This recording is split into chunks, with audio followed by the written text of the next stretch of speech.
Mais le respect de la femme est tellement important en islam que Dieu a rappelé dans le Coran. Et le prophète alayhi salatu wassalam, dans les récits prophétiques authentiques, que la femme, c'est ta fille, c'est ton épouse, c'est ta mère, et que lorsqu'elle est une fille, c'est une protection pour toi contre le feu de l'enfer. Lorsque c'est ton épouse, eh bien c'est elle qui va faire de toi un croyant parmi les croyants à la fois la plus complète et parfaite.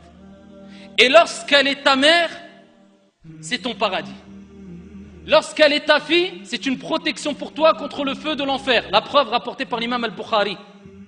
Le prophète alayhi afdalus salati wa askat taslim a dit dans le sens: toute personne à qui Allah tabaraka wa ta'ala a confié la responsabilité d'avoir des filles et qu'il les éduque en se comportant de la meilleure des manières avec elles, en se comportant bien avec elles, avec douceur, elles seront une protection, un bouclier contre le feu de l'enfer. Ta fille, c'est une protection pour toi au jour de la résurrection, afin de te rappeler: comporte-toi avec la plus grande des douceurs et la meilleure des manières avec ta fille, avec le garçon aussi. Mais il y a une particularité pour la fille. Lorsqu'elle est ton épouse, rapporté par l'imam at-Tirmidhi, bisanadin Hassan, le prophète alayhi salatu wassalam a dit: akmalul mu'minina imanan ahsanuhum khuluqa. Les croyants qui ont la foi la plus complète, ce sont celles et ceux qui ont les meilleurs comportements, les plus hautes moralités.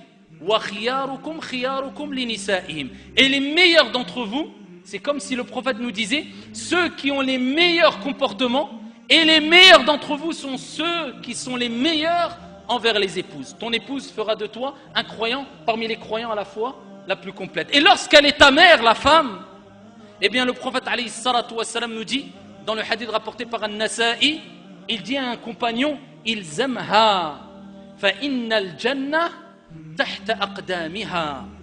Accroche-toi à elle, reste auprès d'elle, ta mère, car le paradis est sous les pieds de ta mère. Et dans un autre récit prophétique rapporté par l'imam al-Bukhari, un compagnon a interrogé le prophète alayhi salatu wassalam et il dit: ô messager d'Allah, quelle est la personne qui mérite le plus ma compagnie? Et le prophète alayhi salatu wassalam de lui répondre: Ummuk, ta mère. Il dit: et ensuite? Et le prophète répète une deuxième fois: Ummuk, ta mère.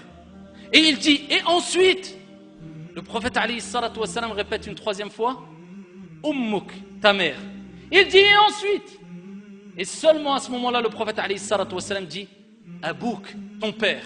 Cela ne veut pas dire que le père n'est pas à respecter, tout être humain est à respecter. Mais il y a des particularités, et même pour le père. Car dans un autre hadith, le prophète alayhi salatu wassalam dit: le paradis sous les pieds du père et de la mère. Et dans un autre hadith, le prophète alayhi salatu wassalam dit: le père est la porte du milieu des portes du paradis. Prends-en soin si tu veux, ou abandonne-la si tu le souhaites. Ça, ayyuha al-akhyar, c'est le respect vis-à-vis de la femme.